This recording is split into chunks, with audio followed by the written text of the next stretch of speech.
BJP list ವಿಚಾರಕ್ಕೆ ಸಂಬಂಧಪಟ್ಟಂತೆ ವಿಪಕ್ಷ ನಾಯಕ ಆರ್ ಅಶೋಕ್ ಅವರು ಪ್ರತಿಕ್ರಿಯೆಯನ್ನು ಕೊಟ್ಟಿದ್ದಾರೆ. ದೆಹಲಿಯಲ್ಲಿ ಚುನಾವಣಾ ತಯಾರಿ ಹಾಗೂ ಅಭ್ಯರ್ಥಿಗಳ ಪಟ್ಟಿ ಬಗ್ಗೆ ಚರ್ಚೆ ಆಗಿದೆ. ವಯಸ್ಸು ಹಾಗೂ ಆರೋಗ್ಯ ಕಾರಣದಿಂದ ಕೆಲವರ ಬದಲಾವಣೆ ಆಗುತ್ತೆ. ಈ ಬಾರಿ ಕೂಡ ಅಚ್ಚರಿ ಹಾಗೂ ಹೊಸ ಮುಖಗಳಿಗೆ ಟಿಕೆಟ್ ಸಿಗಬಹುದು. ಬೆಂಗಳೂರು ಗ್ರಾಮಾಂತರ ಕ್ಷೇತ್ರಕ್ಕೆ 3 ಹೆಸರನ್ನ ಕಳಿಸಿದ್ದೀವಿ. ಜೆಡಿಎಸ್ಗೆ ಬಿಟ್ಕೊಡುವ ಕ್ಷೇತ್ರದ ಬಗ್ಗೆ ಕೂಡ ಚರ್ಚೆ ಆಗಿದೆ. 2-3 ದಿನದಲ್ಲಿ ಎಚ್ಡಿಕೆ ದೆಹಲಿಗೆ ಹೋಗಬಹುದು ಹೀಗಂತ ಆರ್ ಅಶೋಕ್ ಅವರು ಹೇಳಿದ್ರು. ಇಷ್ಟು ಮಾತ್ರ ಅಲ್ಲ, ಮಂಡ್ಯ ವಿಚಾರದಲ್ಲಿ ಏನೇ ತೀರ್ಮಾನ ಆದ್ರೂ ಕೂಡ ಅದಕ್ಕೆ ನಾನು ಬದ್ಧ ಅಂತ ಕೂಡ ತಿಳಿಸಿದ್ರು ವಿಪಕ್ಷ ನಾಯಕ ಆರ್ ಅಶೋಕ್. 2 ದಿನಗಳ ಕಾಲ ನಾವು ಡೆಲ್ಲಿಯಲ್ಲಿ ನಾವು ನಮ್ಮ ಯಡಿಯೂರಪ್ಪನವರು, ರಾಜ್ಯಾಧ್ಯಕ್ಷರು ಬೊಮ್ಮಾಯಿಯವರು, ನಾವೆಲ್ಲರೂ ಕೂಡ ದೆಹಲಿಗೆ ನಮ್ಮ ರಾಷ್ಟ್ರೀಯ ನಾಯಕರು ಕರೆದಿದ್ದರು. ಆ ದೃಷ್ಟಿಯಿಂದ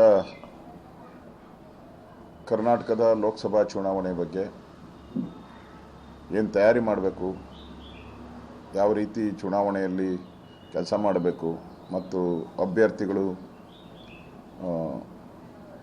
ಪಟ್ಟಿ ಇವೆಲ್ಲವನ್ನು ಕೂಡ ನಮ್ಮ ಜೊತೆ ಚರ್ಚೆ ಮಾಡಿದ್ದಾರೆ.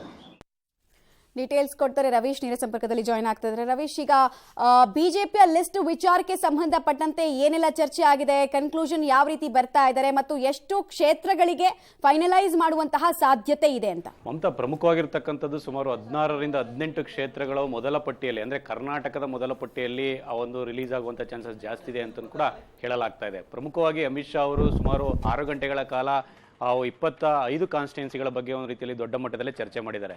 ಅಂದರೆ JDSಗೆ ಬಿಟ್ಟು ಕೊಡುವಂತಹ ಕ್ಷೇತ್ರಗಳನ್ನು ಬಿಟ್ಟು ಉಳಿದಿರ್ತಕ್ಕಂತಹ 25 ಕ್ಷೇತ್ರಗಳ ಬಗ್ಗೆ, ಕನಿಷ್ಠ ಒಂದು ಕ್ಷೇತ್ರದ ಬಗ್ಗೆ 10ರಿಂದ 15 ನಿಮಿಷಗಳ ಕಾಲ ಒಂದು ರೀತಿಯಲ್ಲಿ ರಿವ್ಯೂ ಮಾಡಿರ್ತಕ್ಕಂಥದ್ದು.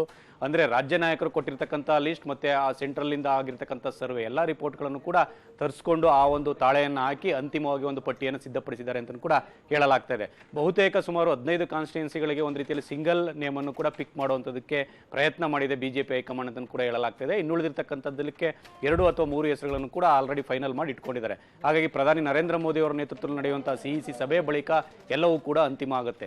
ಪ್ರಮುಖವಾಗಿರ್ತಕ್ಕಂಥದ್ದು 50% ಹೊಸ ಮುಖಗಳನ್ನ ಒಂದು ರೀತಿಯಲ್ಲಿ ತರೋದಕ್ಕೆ ಪ್ಲಾನ್ ಮಾಡ್ಕೊಂಡಿದ್ದಾರೆ ಅಂತ. ಅಂದ್ರೆ ಸಿಟ್ಟಿಂಗ್ ಎಂಪಿಗಳು ಯಾರಿದ್ದಾರೆ ಅವರಿಗೆ 50% ಸಿಟ್ಟಿಂಗ್ ಎಂಪಿಗಳು, ಅಂದ್ರೆ 25 ಗೆದ್ದಿರ್ತಕ್ಕಂಥದ್ದು, ಅದರಲ್ಲಿ ಸುಮಾರು 12ರಿಂದ 13 ಸಿಟ್ಟಿಂಗ್ ಎಂಪಿಗಳಿಗೆ ಟಿಕೆಟ್ ಕೊಡೋದಿಲ್ಲ ಅನ್ನೋ ಮಾತುಗಳು ಕೂಡ ಕೇಳಿ ಬರ್ತಾ ಇರ್ತಕ್ಕಂಥದ್ದು.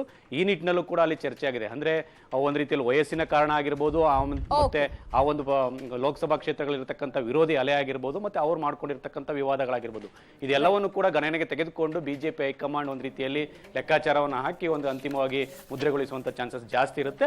ಒಟ್ಟಾರೆಯಾಗಿ ಕರ್ನಾಟಕದ ಪಾಲಿಗೆ ಈ ಸಾರಿ ಕೆಲ ಅಚ್ಚರಿ ಹೆಸರುಗಳು, ಅಂದ್ರೆ ಸುಮಾರು ಅರ್ಧ ಡಜನ್ಗೂ ಹೆಚ್ಚು ಅಚ್ಚರಿ ಹೆಸರುಗಳು ಇದ್ರೂ ಒಂದು ರೀತಿಯಲ್ಲಿ ಘೋಷಣೆ ಮಾಡೋದಕ್ಕೂ ಕೂಡ ಮುಂದಾಗ್ತಾರೆ ಅನ್ನೋ ಮಾತುಗಳು ಕೂಡ ರಾಜ್ಯ ಬಿಜೆಪಿ ನಾಯಕರಲ್ಲಿ ಕೇಳಿ ಬಂದಿದೆ. ಯಾಕೆಂದ್ರೆ ಈಗಾಗಲೇ ಅವ್ರಿಗೆ ಸುಳಿವು ಕೊಟ್ಟಿದ್ದಾರೆ ಆ ಒಂದು ಸಭೆಯಲ್ಲಿ. ಹಾಗಾಗಿ ಅಂತಿಮವಾಗಿ ಯಾರೆಲ್ಲ ಹೆಸರಿಗೆ ಒಂದು ರೀತಿಯಲ್ಲಿ ಮುದ್ರೆ ಬೀಳುತ್ತೆ ಅನ್ನೋ ಕೂಡ ಕಾದು ನೋಡಬೇಕಾಗಿದೆ. ಮಮತಾ, ಧನ್ಯವಾದ ರವೀಶ್ ತಮ್ಮೆಲ್ಲ ಮಾಹಿತಿಗಾಗಿ. ಪ್ರಯೋಗದ ದಾರಿ ಆಗುತ್ತಾ ಹಾಗಾದ್ರೆ ಈ ಸಲ ಕೂಡ ಕರ್ನಾಟಕ ಅನ್ನೋದು ಪ್ರಶ್ನೆ. ವಿಧಾನಸಭೆ ಚುನಾವಣೆಯಲ್ಲಿ ನೋಡಿದ್ವಿ ನಾವು ಆ ಪ್ರಯೋಗಗಳನ್ನ. ಈ ಸಲ ಕೂಡ ಪ್ರಯೋಗ ಮಾಡಬೇಕು ಅನ್ನೋ ಮನಸ್ಸು.